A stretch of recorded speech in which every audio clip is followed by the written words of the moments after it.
Hi, it's me again with Corel Draw Tips and Tricks. Just a couple hours ago, I made a video on this, and before I closed it up, I thought, it would be that's really cool. It would make a good seamless pattern and have some really good detail. I mean, you've got some spiked crosses here and the detail itself. So I kept one of them, and this is really easy to make. And the reason I decided to make the video is because it's help you with math, or not help you with math, but help you do it with math. So there's just a outline of the area. We're going to go and zoom in.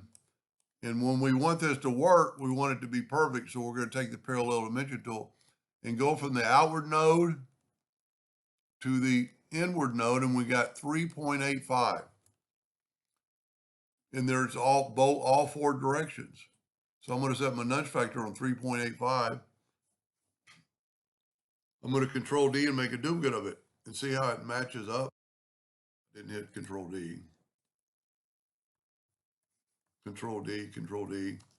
And you could go as far as you wanted, but then you could go control D and go down. Control D, control D. Let's make it square. And then weld it.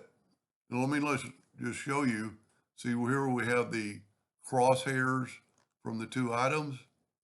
But if we select it all and go to weld, those crosshairs are gone now. And it's like one continuous pattern. Now, it won't fill in continuously because we've got some parts that aren't touching other parts, but you could always take it and select it all and go fill it in with yellow, take away the outline and make it actually look better. And look at that. And because it's welded together, probably shouldn't go here, but it might work. Go to your interactive fill tool and swipe across it and put red up here. And then you could actually go and do elliptical and look at that. I mean, take away all the boxes, uncheck everything. That's this is more useful, just the plain Jane one, but if you were doing some special colors, let's play with it a little bit more and go right here. And look at that. Pretty unique. Anyway, hope that gave you an idea or two, and thank you for watching.